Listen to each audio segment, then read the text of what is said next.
Forever. He knows a lot of history about the place, and for a small shot of whiskey, he'll probably tell you a lot more than he's going to tell you tonight. Mr. Tyree Bill Nelson. I don't know where he gets off with that small shot of whiskey, but I guess, is this thing working? He wants a bottle. Well, I thank you people for inviting me up here.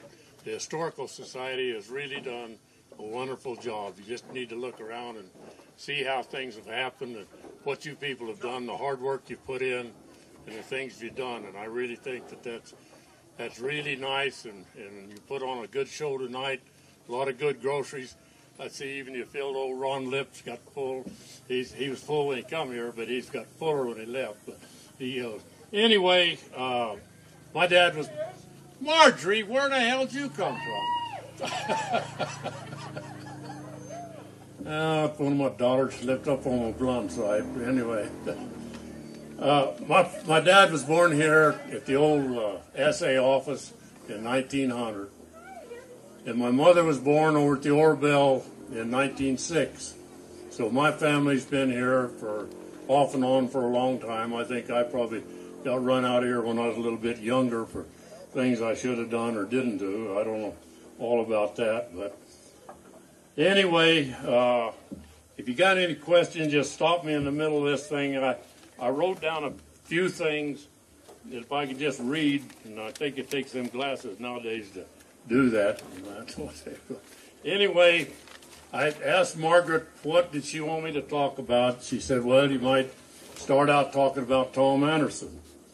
And I'm not, no disregards to you, but I'm looking over there at Lips, and if he had a beard, and it was this long like that in them bib overalls, if he don't look like the second coming of Tom Anderson, I never saw it.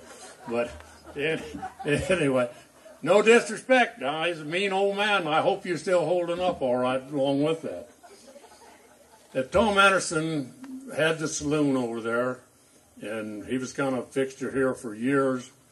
And Tom was, I thought was a mean old son of a bitch, but maybe he wasn't. Maybe it was just me. But anyway, Tom, there's a lot of things you can say, and some I probably shouldn't say about Tom, but one of the things that I remember pretty vividly is that Tom had an old dog named Bruto, and I had a little old dog, a collie dog, and mixed up with something else.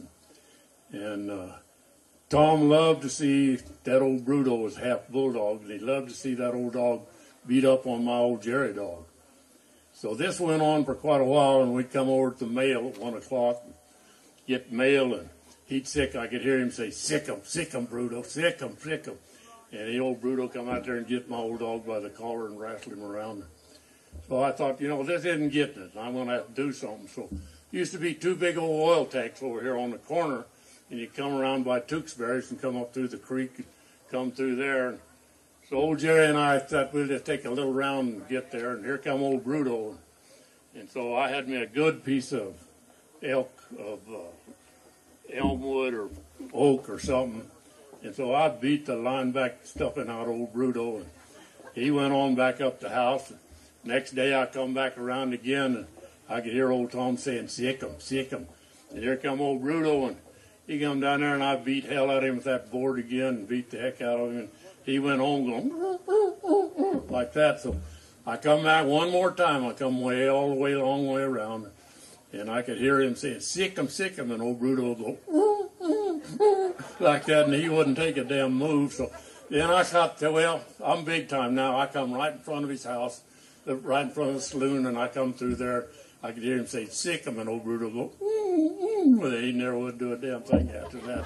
I think I pretty well got that old dog trained by the time that was over. I'll tell you, Tom had two daughters, Nita and Betty, and Tom died in 1955, and he was a real big part of that. My grandfather and my grandmother helped him move the saloon that's over there now from the Orbell, and he moved it with jackasses and mules, a piece at a time, and carried it over here and built that saloon back and put it back together. And I don't know. I don't think he did a good job because I danced in there a couple of times. Some people don't call it dancing, but I was in there, and then old boards get to swaying down at the bottom a little bit in some of them places. He should have propped that up a little bit better for us old folks. But anyway, that's part of that.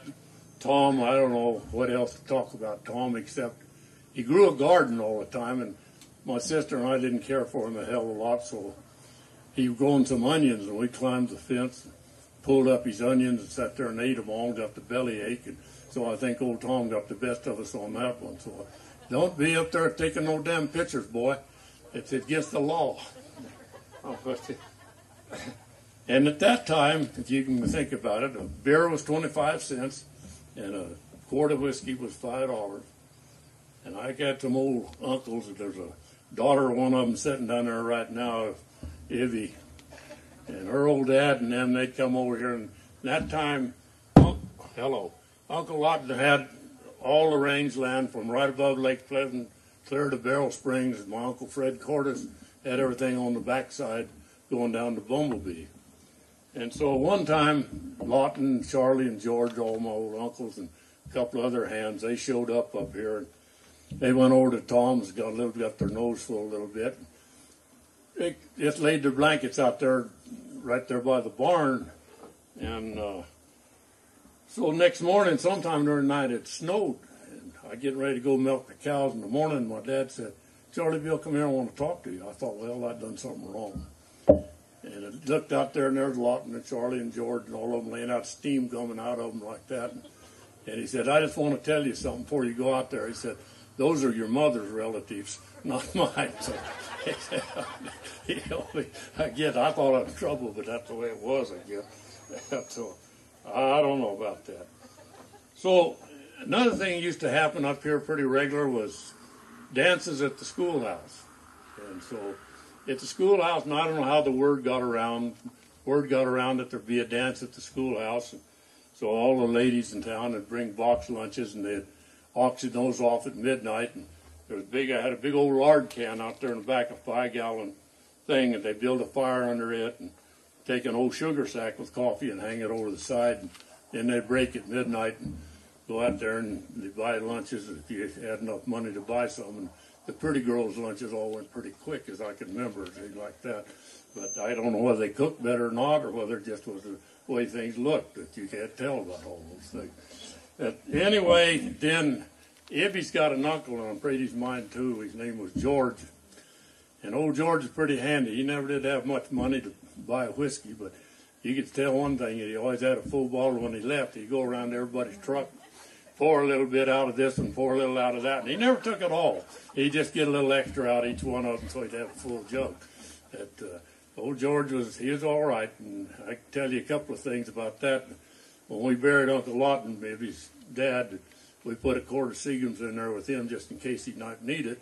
But then got a little worried because when we buried George next to him, we didn't know what the hell might happen. And we put and they called him in them days, I don't want to get anybody mad at me, and Obama especially, but they called them nigger shooters, and we put that thing in there with him and said, "I hope not to be disrespectful to you Democrats." And I just think that, but anyway, and my old cousin, Tony, and he can remember this pretty good. When Lawton get to going, they'd have some of them damn square dances and some of that stuff, and get to going, and Lawton sometime along after George hadn't got all his whiskey, he'd call it Paul Jones. Now, I don't know how many people ever heard of a Paul Jones, but Lawton knew what it was. And he'd say, "Single file, Indian style," everybody out to the front of the damn schoolhouse and back around like that. Everybody jumping and hollering and raising their hand and going like hell. So them was good old days and good dances. Made us kids stay on the side, but till intermission, then we got a chance to get out there and know music. That's the way it went, I guess. Well, I'll tell you about school. I started school up here in the first grade, and they had a teacher named Mr. Kitchen. Now, Mr. Kitchen no disrespect to any people come from New York. I hope you've changed your ways. But anyway, Mr. Kitchen, he had them New York ideas still in his mind, and he got paid to do the school teaching plus the janitorial work. So if you were bad, if you did something wrong, well, he kept you after school, and you did the janitorial work, and he got paid for it. I never did think that was a hell of a good idea. But there was an old kid come along, about 15 years old, and probably was in the 5th grade, and his dad been all over the country mining, and he did something Kitchen didn't like. So next day, after he had to stay after school and work, he come to school. Mr. Kitchen went to the outhouse about noon, and when he started out there, that old kid had a .22 rifle. And he just sat there with that .22 rifle, and he just shoot all around that outhouse. And old man Kitchen, not old man, he's a young guy, he just stayed in that outhouse the whole damn rest of the afternoon. We just sat around, did what the hell we wanted to. I thought that was a good thing. But I had some ornery cousins, because he, in them days, for all this new modern generation where you can't spank your kid, they had that big old paddle as all the little teachers had, and I'll guarantee you he could swat that thing pretty damn handy. So my cousin, God rest his soul, David, he said, I'll tell you what, Charlie, if you'll take old man Kitchen's paddle and throw it in the outhouse, he said, we'll give you a nickel. Well, I said, hell, a nickel's a pretty damn handy thing to have. And so I got that damn thing, and I went down there and throwed it in. Well, what happened about 2 days before he found his paddle, and somebody squealed on me, and I had to go dig the damn thing back out. And so it wasn't really a smart deal, but at the time it seemed like it'd be all right. So that was old Kitchen, and he was just one of them kind of people. And then he left, and a nice lady came along named Mrs. Keller, and then she taught school there for the next till I left. She was pretty nice. If you did good, she'd put one of them gold stars on your paper, or maybe I got a lot of them red ones. I think that was way off down in the line. There were probably some other colors in between. I never did get a lot of them nice-looking stars in my time. But, so I don't know. Anyway. And I'm raising a lot of talking. I'll tell you a little story that you probably get me out of here. One time, Dad won the lottery and down there at the fair, and we got a big old bull, a prize Hereford bull, nice-looking bull. And we had him up here, and one morning he disappeared. Went up there towards Van Tilburg's, Dad looking for that old bull, and he found where an old lion had killed a damn bull, and so he come back, and the old lion had covered up with a little brush like that, and he come back and got the gun, and went up there, and he said, I know that lion will come back to that thing. Well, he sat up there for a long time, and pretty soon that old lion, he could hear him purring. He purring along like an old cat does. Pretty soon the old lion stepped up, and Dad shot him. And you know what the moral of that story is, don't you? When you're full of bull, keep your mouth shut. So, and maybe that's where I about reached. But I'll go a little farther if I can remember what the hell I'm supposed to be doing up here. Don't be taking a picture, lady. That ought to be against the law. Okay. Kitchen. Martha Jane, my cousin, was a month younger than I was. Tony and David, Martha and I, pretty well entrepreneurs in them days. And they had, the old store had a deal over here that with S&F and Table Queen wrappers and 50 cents, you could get a set of dishes. So Martha and I hit all the dumps all over, and we sold all them labels. We got all them cans, and we stripped them labels off of them, and so we sell them to a penny a piece. And I think whoever put that deal on from SF and Table Queen said, that's got to be the eatingest damn bunch of people up there. I never saw that many wrappers in my life. But we hit every dump there was. And them days, you just, when you got through a thing, you just throwed it over towards the creek and let it wash on down. That's the way that was. And same thing with those bottles from Tom Anderson's bar. He threw them over the edge. And so, you know, being a kind of a little bit entrepreneur, or whatever that word is, that big word that they talk about, them people that know something. Well, we go over there and the condensation get in them bottles, and we pour them, make a hell of a Collins out of that. You get a little gin in one, and a little whiskey in one. Hell, I don't think Scotch was invented then. At least Tom didn't have any, so he didn't have to worry about that. So it's just one of them damn things that happened up in this country. And if you don't quit taking them damn pictures, ladies, I'm going to quit this place. You scare me, and I ain't scared of nothing. I'll tell you another thing then. So one time, you know the old mill site is right across from the assay house where the buildings are? There was no mill right there. So, yeah. David and I found a 5-gallon cask of mercury. Now, how dumb we were, I don't know, and we didn't know about these environmentalists in them days, I guess. And we tipped that thing over, and we got all that and shined up everything we could find to shine. And I guess it went on down the creek, and I don't know who the hell's going to get that back out. And then we'd take all the tires we could find in town, and we'd roll them down at the gap, kick them off and let them bounce and go off like that. And then the war started, and them tires were worth something. So we're down there dragging them damn tires back up off the hill like that, and every bit of metal you could find all over town. And old dumb me, I didn't realize that cast iron wasn't worth a damn. I had a whole pile of that and tried to sell it to that old boy, and he wouldn't take it. But there was a guy named Brownie Worthington that ran the... You're still there. He ran the stage coming up here, and so I had that old dog Jerry that I had, and he'd find a chipmunk, and old Jerry'd go to barking and raising hell, and I'd grab a gunny sack and a stick, and I'd take off. I'd get that stick and job that thing through, and that old chipmunk, he'd come rolling into that sack. I'd get them. Brownie give me 25 cents a piece for them, and I think it's before whatever they got now, and them gerbils or whoever the hell they are that gets in them cages and runs around. But I was doing pretty damn good, and I thought, well, I'll just catch a bunch of those and I'll raise them. So I had about 10 or 15 of them out there in the cage. There one morning they was all dead, and that's the end of my entrepreneur. And I guess I went out of business. You ain't quitting. Who hired this lady? Who did it? I don't. Could you read what I have on here to tell me what to do? Ice cream. Do you realize that there used to be an ice cream parlor in Crown King? Right there where the old fire station is now in the church. And this old boy come in here and he thought he was going to do some big business in Crown King, and I don't know why. But so he gave every kid in Crown King got a free ice cream cone. And I think that's the last ice cream cone anybody had afford enough to buy. I think that was it. He just kind of went out of business and left, and it was all over. So things didn't go that good. Mom sold milk to the school, so we had 2 old cows, and then she bottled the milk. And then Morton Miller ran the Gladiator.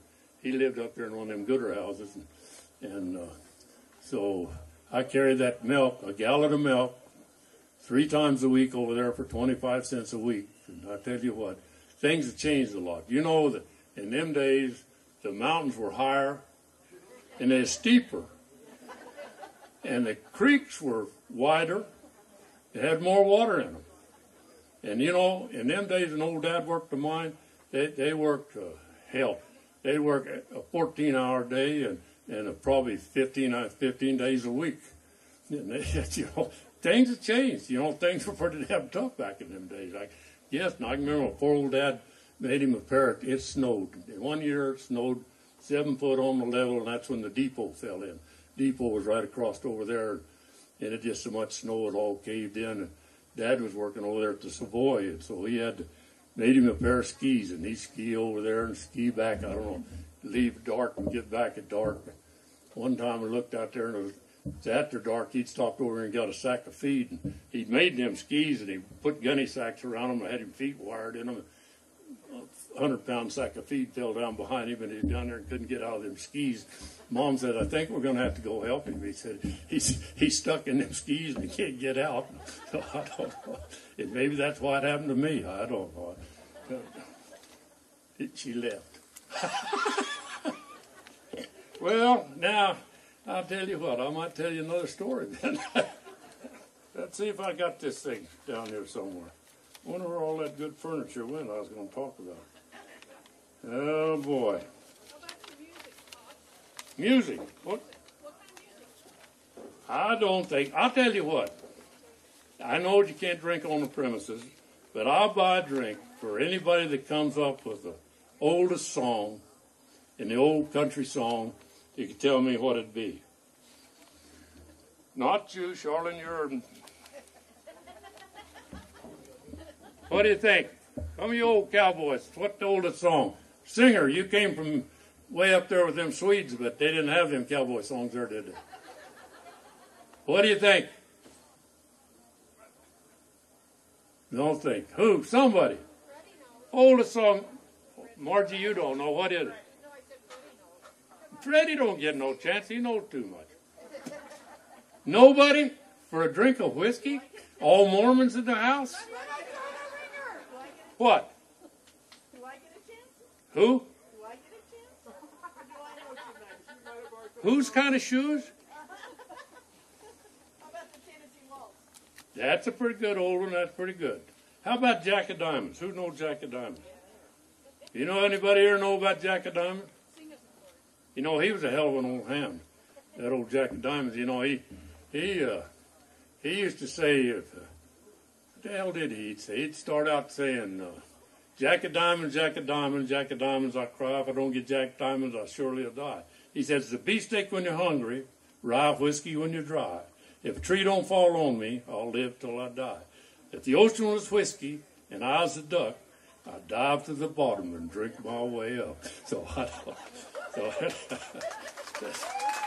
I knew him pretty good. I'll tell you another one that you probably, I don't know where what damn other list went. You know, some guys can't read and some guys can't remember. How about Red River Valley? Pretty old. Come on, Johnny, you know one. What is it? Who? Cheating Heart. Hell, that was in the World War II when they got to cheating their hearts. It was all overseas. But that's the start. That's the start. That's a good one. Strawberry Roan. Hello! Out of the way, Tony. How about the first song that I ever heard on a recording was down Tip Top. On the back of it was Little Joe the Wrangler was on one side, and what the heck was that other guy's name? John Henry. John Henry was on the other. Those probably two of the oldest songs I know right off, and then Frankie and Johnny. A lot of you people probably don't know those. You're probably better off. And Don't Sit Under the Apple Tree. That's a good one. How about, what do you think that the Arizona state song is? Nobody? Everybody from California or New York City, or where the hell you all come from? Huh? Chuck, how about you?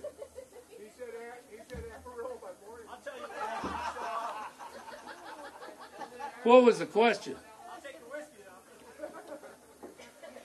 Well, I'm amazed. You know, I seen a guy today, and a lady also, dragging a dog. You know, I don't know. It's somewhere I did that. I had something about them damn dogs, because, you know, I know one thing. Nobody ever drowned in their own sweat. Do you believe that? That's a true story. And no tree is too big for a short dog. That is true. No tree is too short for a small dog. Let's see, what else? I know one, and I see this a lot of times with the women folks. It's best to keep your troubles to yourself, because half the people you tell won't give a damn, and the others are glad you got them. So you keep that in mind. That's part of it. I don't know that. What are you doing over there, young lady? Oh, I was going to tell you about that dog, wasn't I, that you was dragging today. Well, I want you to tell them a story about. I don't know it. Girls in the cemetery. About who? About what? 2 little girls in the cemetery, how they really died. Perkins girls. Well, the Perkins girls. Contrary to public belief, which I believed all my life, that both of them died of mercury, poisoning from shining their spoon. But one of them died of mercury, but the other died of pneumonia. Consumption. That's how your mom said it in the letter. It's called consumption. Well, consumption in them days, you know, they couldn't spell pneumonia.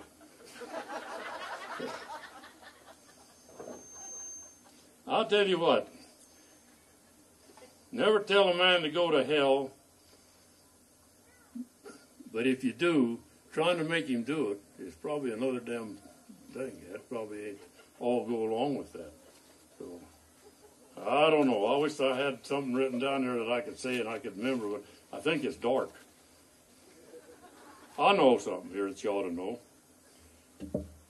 You don't need to decorate your words, you know, like some people do. To make the meaning, just say it plain, and you'll save a lot of breath. So you keep that in mind, folks, and that's probably what they're asking me to do right now, and I probably hadn't. Is there any questions out there about anything in Crown King way back when the good old days? How about in the bad old days?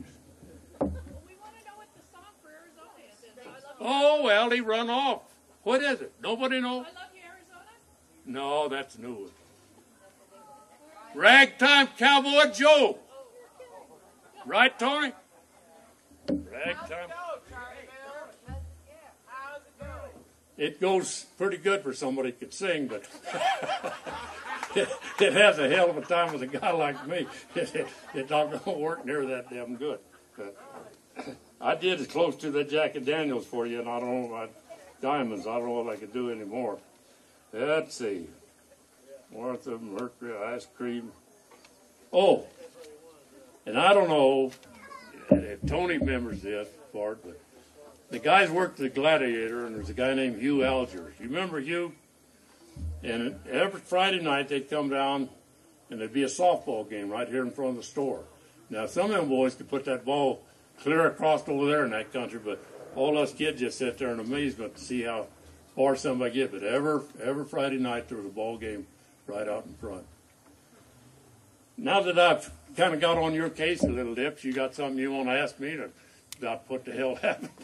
Yeah, I want to know what happened to Uncle Lon's horse whiskey. What happened to his horse? Whiskey. Huh? Uncle Lon's horse whiskey. What happened to him? How he became whiskey. You want to know about it. You want to know about whiskey. Uncle Lawton hit a jug and he went over and drank it all. No, I ain't gonna tell you that. I don't know.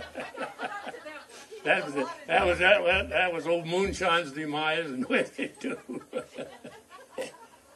No question from anybody on nothing. Oh Lord, I knew I'd run out here in a hurry because I didn't eat. Let's see. Nothing. You glad to get rid of me? And let's get the hell. Yeah, Tony. Do what? I told him you'd come late. Yeah, you know, Tony, the fire station is a wonderful thing, and that tower is a nice place to be. But I'm going to tell you, sometimes you got to show up on time if you want to get on this. And we're doing it late now. And I don't mean to be picking on you, because you knew about Paul Jones too, didn't you? Did you tell him about the Vino guy in Tilburg's house with the dog? He tried to go to school? I told him about Bruto over here. But somebody else had a dog? I thought there was another guy that had a Vino dog too. He may have, you know, but all I can say is doggone. I don't know the rest of this story. Is that enough yet, hon?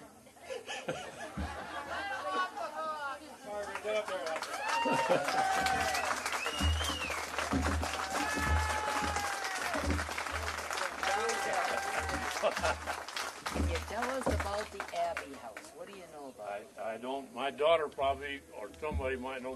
What do you know about the Abbey House, Charlotte? What's that? The Abbey House. Maybe Tony might know. I don't know that much about the Abbey House.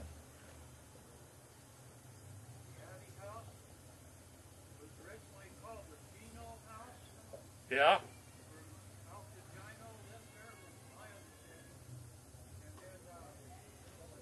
What they want to know is that the same Abbey that you married?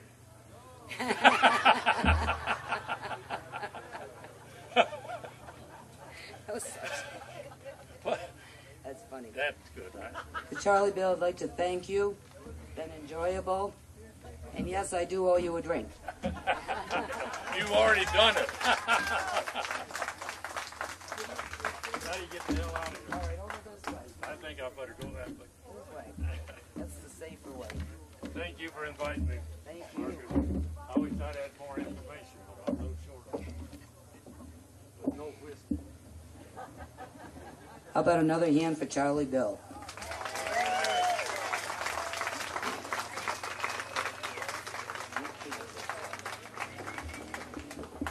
Well, I'd like to welcome everyone to the sneak preview of our future Crown King Museum. Our goal continues to be to preserve the rich and diverse history of this area, and we'd like to thank many of the volunteers who worked really hard to make this happen. Converting, that was originally the #1 fire station up here. I'd like to thank Butch Credidillo. Lots of electrical work. Justin Castellano. Ray Henningsen. Ben Bowles. Rachel Dunn. She did a great job on the sign. Debbie Savatone, who did a lot of painting and cleaning. Jim Zebel. Dan Donahue, Dancing Dan. Jeff Hammond, Sean Rivera, the Forest Service guys. Monty Atha.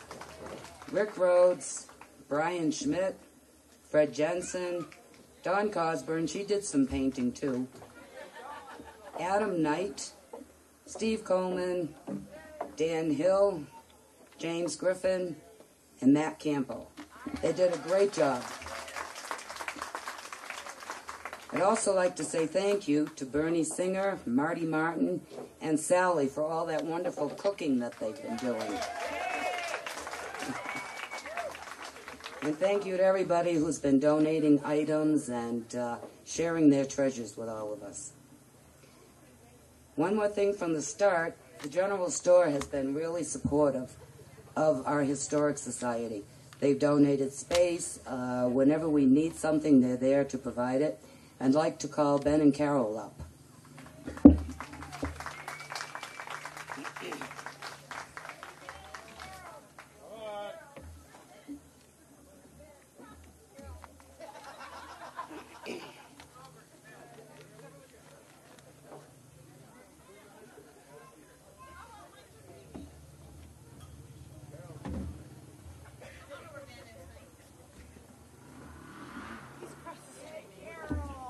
He's over there having a beer party. I wonder where Ben is.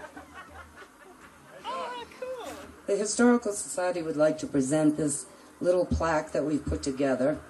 It actually has an original receipt from the Crown King Mercantile Company, 1937, and it was for 12 gallons of gas for $2.25. And that's when the store was owned by C.H. Manley. And thank you again for all your help. Thank you. That's cool. We'll have to hang it in there. We'll donate it back to you for your wall. All right. Time for some music, and thank you. And thank you to the band, Freddie and Chuck and everybody who's doing all this wonderful music for us.